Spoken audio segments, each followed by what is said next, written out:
Welcome to Channel 18 News. I'm Jim Rogers. Hopkins County criminal investigators Corley Weatherford and Jace Anglin arrested Samuel Avila Garcia, age 38, of Picton for sex abuse of a child continuous victim under 14. Using a translator, the investigators found Garcia, or advised Garcia of his rights. Garcia then proceeded to admit to the sexual assault of the child on numerous occasions over the past year, beginning around October 15th of 2015. Garcia is in Hopkins County Jail being held on a $200,000 bond. Cumbie police noted the license plate out on a vehicle, the light out on a vehicle traveling West Main Street in Cumbie Thursday. During the traffic stop, the officer noted the smell of an alcoholic beverage on the breath of Bradford Wesley Jones, age 45, of Cumbie. Gaining consent to search the vehicle, an orange pill bottle was found between the front seat and the center console. The pill bottle contained 28 methadone pills. Jones was arrested and is charged with possession of a controlled substance, penalty group 1, over 4 grams but less than 200 grams. He's in Hopkins County Jail being held on a $20,000 bond. He was in a holding cell awaiting release when he made several threats against local members of the law enforcement community. James Andrew Fry Mouchonnet, age 24, of Sulphur Springs, told one officer that it's a small town and he would see him again. To another officer, he stated that he knew where their children went to daycare. Mouchonnet never made it out of jail. He was arrested and charged with obstruction or retaliation. His bond set at $75,000. He had just completed a 17-day stay for violation of parole when arrested. In a traffic stop at 1:12 a.m. Thursday morning, Benny Marcellus Towns, age 26, of Dallas, was found in possession of a handgun. That was a violation of the law due to a previous conviction for a felony offense. Towns is in Hopkins County Jail charged with unlawful possession of a firearm by a felon. His bond was set at $15,000. 2 men were sentenced to 3 years following plea bargain agreements Wednesday. Roger Petrie, Jr., pled guilty Wednesday morning in 8th Judicial District Court to injury to a child with intent bodily injury and received 3 years in the Texas Department of Criminal Justice. Petrie, age 29, was arrested on Tuesday, June 14, 2016, on a warrant at Child Protective Services Office. Special Crimes investigators assisting CPS with the investigation involving a 1-year-old child that tested positive for high levels of methamphetamine. Also sentenced, Peter Weir accepted a plea bargain agreement for 3 years in the TDC for bail jumping and failure to appear and burglary of a habitation. The bail jumping charges dated back to April 14, 2016. The burglary of a habitation dates from May 24th, when Hopkins County deputies investigated the report of a suspicious vehicle outside a residence along I-30 East. The deputies approached. They saw a man and woman coming out of the residence. They captured all of this on camera as they entered the home and took items. Hopkins County Fire Department and volunteer departments in the county have been busy. A community effort stymied a potential major fire in the East Caney community Wednesday. A hay bale fire on the Jacobs Dairy south of Interstate 30 off County Road 2341 in Lawrence Lane was extinguished when firemen and others utilized tractors to remove bales from the 1,100 bale stack. Only 280 bales were destroyed in the fire. Hopkins County firemen, along with volunteers from Brinker, Como-Picton, Pine Forest, Dyke, and North Hopkins, responded to the scene. Cumbie volunteers manned the central fire station to assist should any fire-related need arise. Thursday morning, lightning struck a tree in the backyard of a residence on County Road 2318. The county department and Como volunteers responded to that fire and quickly extinguished it. Early voting begins Monday. Early voting in Hopkins County at the Justice of the Peace courtroom located in the county tax office in the JP building. Their hours are from 8 a.m. until 5 p.m. each day. Sample ballots are now available on the Hopkins County website. Debbie Shirley, Hopkins County Clerk, says that when voting, the voter should scroll through the entire ballot before pushing the red button that records the vote. It begins Monday at 8 o'clock, right next door to my office at 128 Jefferson Street. tax office, some people know it, where you get your car tags. It's the same building. They will come in the front glass doors like they always do, and there'll be signs everywhere pointing where you're going to go vote around the hall. They'll just be inside out of the weather. There's a hallway. They'll go to the back of the building where there's a courtroom, and that's going to be our early voting room this year place. We have one location. I have the dates posted on the county's website under the county clerk voter information, and I'm proud to tell everyone that as of this week, we now have sample ballots available, and they're now on the website. It has taken me a long time. We have 39 ballot stalls, so it was quite a feat to get that done, but I'm proud of it. They're there. I tried to make it as easy to understand on there so you'll know you're getting your right ballot style. For the first time, we've done something different in Hopkins County that I'm excited about. It was hard work to do, but we've combined all the entities that I have six elections, mine, the general election, and then school districts, and then the PJC measure, City of Cumbie ISD, North Hopkins, and Miller Grove. So instead of having a separate ballot for each one like we've done in the past, and it's very confusing to the voter to have to do another number into the machine to get that ballot, and then my judges have to work extra hard, we've now combined. So on the voter registration list, when we pull when we pull up your name, when you go in to vote, it's going to know every election you're eligible for. You're going to get that ballot style. So I urge everybody to look at your ballot carefully. Go to the end, and there's a summary page, because there are some people that do straight party voting. Well, that will go only so far through the general ballot. Once you've gone to that end, then that's when you're going to find PJC, the school trustee elections, the special elections for tax measures and such. So I want to urge everybody, you scroll through that whole thing till you get a summary page, and then it'll show you what you did not select. And then you can go right back and select it, and then it's not too late until you push that red button that says cast ballot. Once you've done that, it's like putting it into a ballot box, and you cannot retrieve it. So I wanted to stress that. I would like to talk a little bit about straight party voting. A lot of people do not understand what that is or how you can do it. It is possible on the machines, on the electronic machines, to vote straight party, but you can do what's called crossover.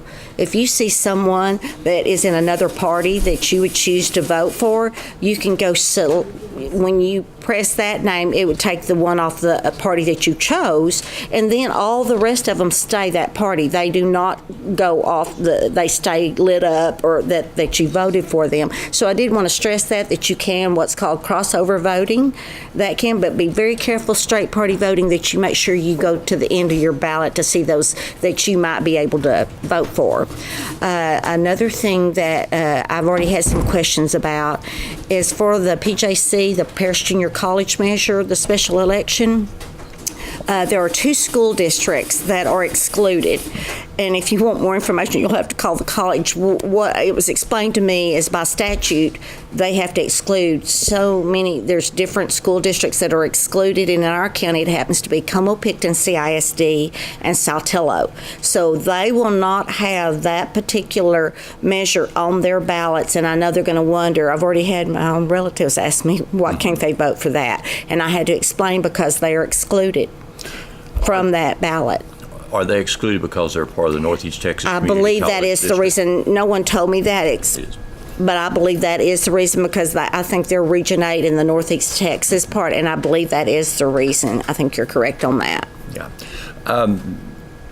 When voting occurs, you're looking at a couple of weekend days also. Yes, sir. Once early voting starts Monday, that weekend that is in between the 2 weeks, I believe 29th is Saturday, 30th is Sunday. On Saturday, we'll be open 8 to 5, and then Sunday 1 to 5. And it'll be in the same building. It'll be open. They'll come in through the main entrance just like always. I'm going to have signs everywhere. We have a brand new parking lot.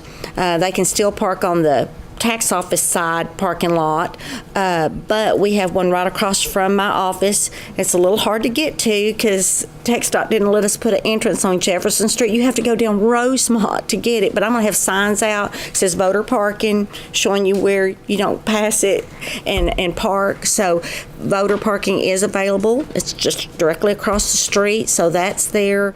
I ask everybody to please be patient with us. It is a small facility, but it is county owned. We're finally in a building that's county owned. We're trying to make it work. It is close to me, which is what the Commissioners Court wanted to do, is try to make it available to me so it's not harder on me to travel to go to my sites and everything. But there will be a hallway. They're not going to hopefully be standing out in the weather. And I have experienced personnel that has worked many elections for me, and they are very good at what they do. And I will promise the voters that they will get them in and out as quickly as possible and make sure it's all done correctly. But I do want to urge the public to just be patient. I'm sure it's not going to be like the lines in Dallas, so just be thankful that we're not there and we're here in Hopkins County. We only have one contested local race. Correct. Do you think that's going to lessen the numbers, or? I don't know, because only certain voting precincts can vote for Commissioner 3. And so not everybody can. I think if everybody could, it might be a bigger turnout. But I think a lot of those people might have already asked for a ballot by mail. We've had several from those precincts. And I might add to anybody that meets the criteria for you can still get a paper ballot by mail if you're over 65, sick or disabled, or expected absence, or confinement in jail.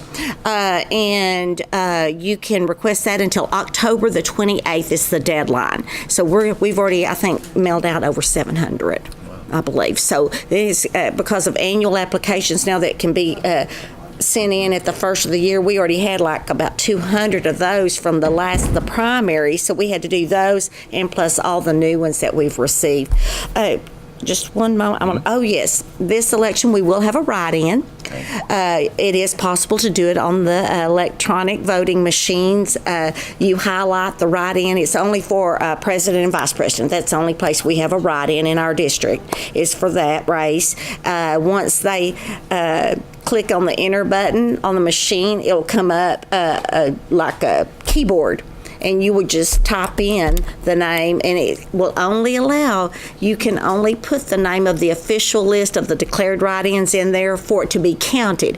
You can certainly put, we get Mickey Mouse's, he's won before, and Donald Duck. Everybody wants to, be funny, and they put it in there, but I assure you we do not count it.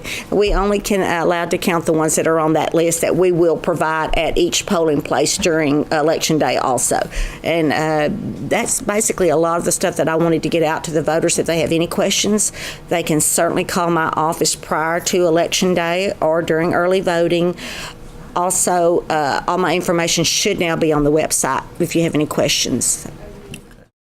The BMX Stunt Show is part of this year's exciting fall festival with an all-new show actually presented 9 different times during the festival. Tony Aguilar brought in 3 BMX riders, John, Jaron, and Shane, and of course, their presentations are free. We're really happy again this year for the 3rd year in a row to bring Lone Star Action Sports back to Hopkins County by popular demand.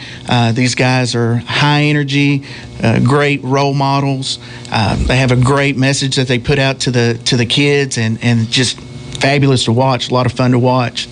And today you're entertaining school classes. Yes, today we're at 10 and 12. We're doing a couple of shows. We have Sulphur Springs School District. They're bringing in a bunch of kids, and then Sulphur Bluff.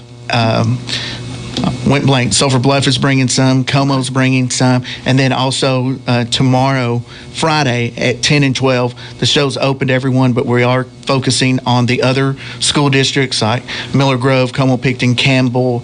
We have even Winfield's coming and stuff. We have Wolf City coming. Good. And people that just heard about them, what they do and what they're representing and teaching the kids, and they're just excited to be a part of it also.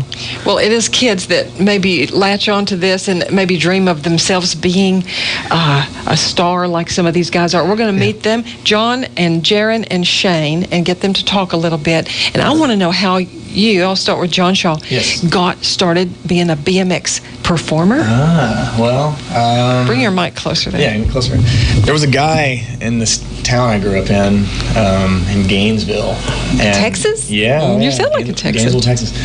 And I just saw him ride, man. And I was 10 years old, and I found out who he was, started riding with him, and the rest is history.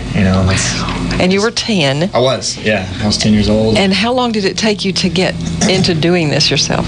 I guess I started doing it professionally, quote unquote, probably when I was 20. Okay. But I competed all through the teenage years and traveling all over. So. Yeah. And certainly you're traveling now. Oh, constantly. Yeah. We've been doing this for almost 30 years now. Okay. Let's talk to Jaron. Tell us your story. Hi. What do you want to know? When did you get started, and how did you get the dream? I started when I was 11, and it just was really fun, and I kept going, and then they wanted me to do some shows and contests, and I just kept doing it. Okay. And so about 25 years for you now? Yeah, 24, almost 25 years of skating, so I love it. So the second or third time y'all have been to Sulphur Springs? This is our third time. Third time. Good. I want to ask Shane as well. Now, Shane, they say he won't talk. Good morning, I will talk. Shane. Okay. I'm a talker. Good. Please tell us how you got started riding BMX. I was a little over 11 years old, and my buddy Brian Levis, he had a cool little setup in his backyard, and I just went over there every day after school and just rode my bike and found a really good love for it, and just every day just rode my bike and look where I'm at, I guess. Yeah. So did you really get a dream that you could do this, or that it really could be a reality for you, or was it just sort of like? It just came along. I never actually was just like, oh, I'm going to be a professional BMX rider, but it just ended up one day I was just like, I guess I'm on tour with these dudes. You don't really go into it all just falls into place. Yeah. You do it because you love it, and then it evolves. It just evolves and keeps moving, and as long as you stick with it, man, it turns into all this. Well, who sort of drew you in or discovered you? A guy named Dan Hubbard from Los Angeles, and he was in town doing shows, and one of the riders got injured, and so they called a local bike shop in Dallas just randomly, and they said, we have a guy up in Gainesville named John, and he'll ride with you. And so he called me, and this was in '97, and I did a couple days with him. I said, listen, if you ever have another injury or whatever, an opening, I want to do it for sure. And at the time I was a manager of a plumbing supply house, and so he called me a few months later and said, hey, I've got an opening, I want you guys to come in and do this for me. And we're like, let's go, let's do it. And I haven't looked back, man. I mean, that's. You don't plan to go back to plumbing? Oh no, not anytime soon. Learned a lot, but no thanks, I'm good. What about you, Jaron? Who got you into this? I don't know. I guess John Beathers, my dad, found a skate park in Utah, and the other guy, John, was touring. And I toured with him for a couple years, and then after that I ended up meeting this John and started touring with him, with the same company, Dan Hubbard and all that. Yeah. So then we broke away from Hubbard in 2012 and started Lone Star Action Sports. But I've been with Jaron almost full time since '97. I mean, he back in like 2000, 2001, 2002, he started touring all over the world, and he won the X Games twice. Doing all kinds of really, high-end stuff. And then that, after he did all that, he's like, I'm gonna start touring again and get back to my roots and do some shows. And so we've been going strong since. Well, what about that game thing? And you're in a game, but there's like, for example, a little shop that you were in, the kid there. A GameStop. Yeah. Jaron has his own video game. Yeah. And on Xbox and PlayStation and all this. But, it's an older game now, so you can find it used and cheaper and all that. And so every time we're on the road, we're like, let's go look for his game, So we cruise in there, and the guy, usually the guys that are working there, they're just kind of, I don't know, they're kind of like Sheldon on The Big Bang Theory, So we say, hey, this is the guy on the video game right here, and we show them. They just kind of blink their eyes and stare at you. They don't really care. I don't think they believe it. Yeah, they may not believe it. Like, yeah, right. Like, whatever. One of these stops you make, somebody is gonna make a fuss over you because you do deserve it. It's okay. I don't care if they like it or not. They do, man. They do. Just those ones that work at the game places typically are like, it doesn't matter. You're not Mario or Luigi. Yeah, dude. Yeah, Mario comes in here all the time. Man. Who cares? Well, I have to ask Shane the same question. At 10 years old, you might not have known, what your future would hold, but who was it that sort of made this a possibility for you? Dan Hubbard, actually. Oh, yeah. Same dude. He, I actually did shows with him for Monster Energy. And then this dude named Ricky Mosley that actually did shows with me, he knew about, and Ricky kind of recommended me. And then I just gave John a phone call one day and was like, hey, man, I'm up for it. And he's just out of the blue. And that was the weirdest thing, is because, we know each other through the sport, but you don't really know each other. So he just calls me and says, hey, he doesn't know me at all. Yeah. I'm interested in coming. Really? So we start talking, and here he is. Well, speaking of touring together and long term, so as far as traveling mates, everybody get along just fine? Yes. Yeah. We make fun of each other Jared a lot. laughs. But, obviously we have our moments. But I just laugh at everything. We just make fun of each other a lot. It's nothing crazy, though. You have to have tough skin. You can't be. Yes. Well, so you don't travel in a bus? No. You have this beautiful, beautiful trailer. It's on our parking lot right now, but it will be out at the Civic Center. Right. And that's easy for people to sort of see and center in on where you will be at. Absolutely. So I want you to tell us about what the kids will see, what all of us will see in your performances. All the big tricks, man. I know last year... Backflips. we hear that one a lot. Well, of course, we'll be doing flips, but last year the guy we had was pretty good, but Shane is really good. Really good bike rider, and obviously Jaren's just amazing on skates, and then I'll be the old guy on the microphone. So it all really good. It all mixes together, and so it ties in for a good show. And Shane's new this year, so it'll be good. He's got some big stuff. Well, one thing they're leaving out, again, this is going to be their third year, but I didn't know what to expect year 2 with them. And it was a totally different show from year 1. This year, we're setting up in the gym, and I'm like, hey, that's new. What's that? Oh, yeah, we do this. So this is a totally different show than last year. So if you've seen them before, it's not going to be the same show. So that's what makes them so unique, that they change it up, and the way they do their message and things, it's pretty awesome. Here's Don Julian with sports. After a bye week, the Wildcats football team returns to action at home against old foe Mount Pleasant Friday night. At his weekly media gathering Thursday, Wildcats football coach Greg Owens talked about the upcoming game. This Mount Pleasant game is going to be a physical game. I mean, I think it's going to come down to, the line of scrimmage once again. I mean, both of us have good, big linemen. We try to control the ball. And doing those things. So it's going to come up, whoever's defensive front can stop the other is what it feels like. It's almost, we're still going to throw the ball, don't get me wrong, but we're still going to try to control the line of scrimmage. And they've kind of gone back to old school. You'll see some eye, you'll see some triple eye looks, you'll see some wing from them. I mean, they're going to run it. I think the ball game against Texarkana, they might have thrown the ball 4 times. So they'll try to play action. They'll try to surprise you. They've got a passing game, but they would rather run the football behind their big line. So that is definitely the strength of their team. A big offensive line with quick backs and some speedy little backs. They've lost their big guy for the year.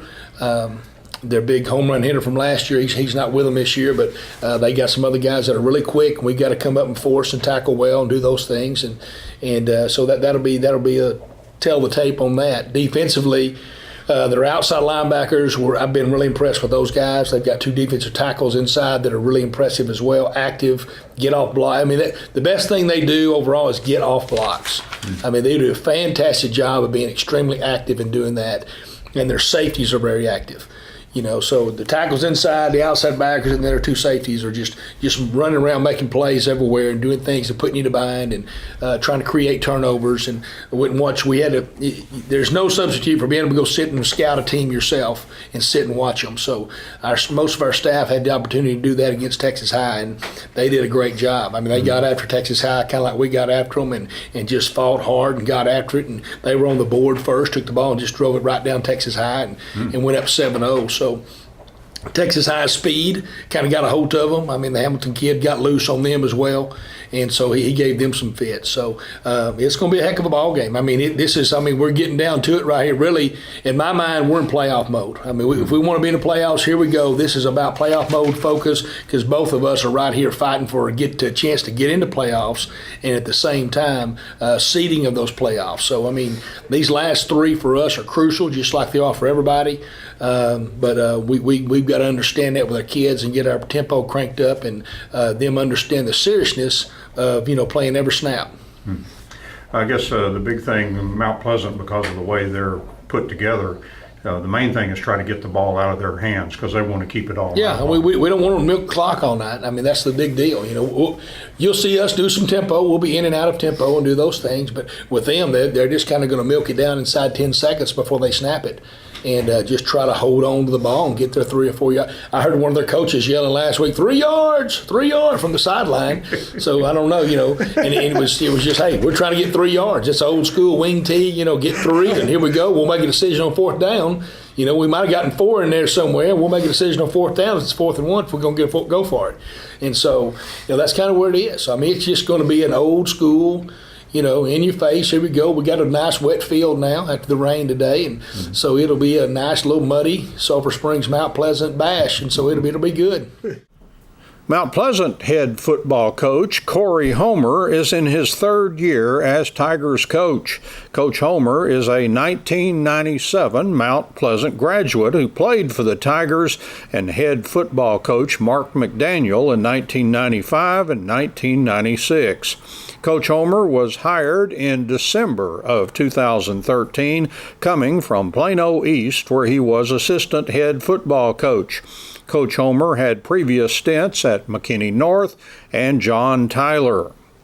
His Tigers team is 1-7 so far this season. They got off to a rough start in pre-district, going 0-4. Still, Coach Homer says he liked the way his team fought, and he adds they have improved each week. In district play, the Tigers opened with an overtime heartbreaker loss to Hallsville 24-20. The Tigers bounced back with a big win over Pine Tree. Coach Homer says it was one of the team's best games so far this year. Mount Pleasant then lost to Marshall and Texas High. And Coach Homer says 3 bad plays, 2 fumble recoveries, and a block punt, all that went for touchdowns, put that Marshall game out of reach.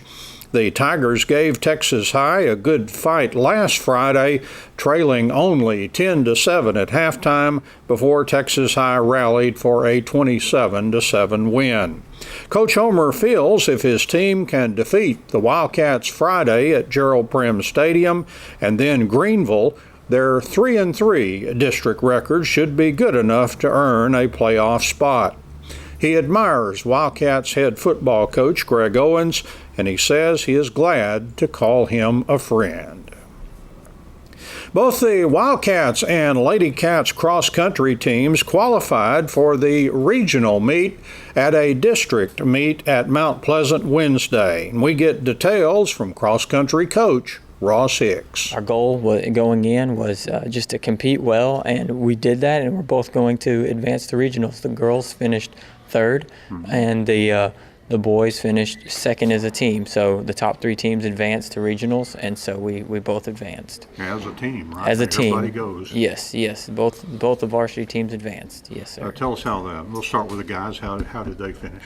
The guys finished 2nd. We were 6 points behind Hallsville, which is pretty close. It was close. It just came down to a couple people showing up, a couple people. We just beating the guy in front of us, and I know that the Hallsville, they were gunning for us. We knew that it was very close competition, but also Mount Pleasant was just right on our heels as well. So we knew we had to be ready to race, but I was proud of the way that the guys competed. They showed up ready to go and ready to give their best effort. So I was very proud of the effort that they gave us. All right, give us some names for those guys. Definitely. Well, again, we were like all year. We've been led by Peyton Vickery and Landon Thornton. Those 2 guys have been our top 2 running together all year, and so they've just been very consistent. That's one of the things that I'm very proud of them for us, being consistent all year in their times and in their, they've gradually gotten a little bit faster as well, followed by Eli Sellers and then Ed Ramirez. And Nabian Ramirez actually snuck into that fifth position this week as a freshman. So I was impressed with the way that he ran this week. Tell us about the girls and how they came out. You mentioned they were third, so who was ahead of them? Definitely. The girls finished third. Mount Pleasant, they're very strong this year. Mount Pleasant won, and then Hallsville finished second. We were just a few points behind Hallsville for that second place spot. And again, we knew we'd be battling them for that second spot. We were again led by Lauren Helm, like we have been throughout the year. She's been our leader. She was battling a little bit of cold congestion type stuff, but she really went out there and gave a good effort. In second for us this week was Hannah Dixon. She ran a great race and just edged out actually our freshman Sydney Washburn for us. So those two really worked together and ran well together. Then we had Gracie Boyer and Samantha Vargas to round out the top five for us, and they've been pretty consistently our top five. And they're all coming back except for Lauren. Lauren is a senior, so this was her last district meet, and so we'll be sad to see her go, but we've really appreciated all the things that she's done for us. How soon will you run regional? When is it? Regionals is next Saturday, the 29th. So we have about a week and a half. So after we won yesterday, or after we realized we were advancing, we told them that practice this morning, but we ended up not practicing because of the weather. But we'll get it in this afternoon. So they're there, and we know we accomplished a goal, but we got to keep working. We got to keep working for regionals. You're kind of going to treat it the same as you did in district, kind of taper into your way into that. Yes. We've been tapering now for about the past 3 weeks, just getting faster, running faster workouts, and hopefully we're still in that peak, and we'll be able to maintain that peak through the next week and a half, so that on Saturday we should still be at our best and capable of running our fastest times of the season. Thanks for watching Channel 18 News. Have a great evening.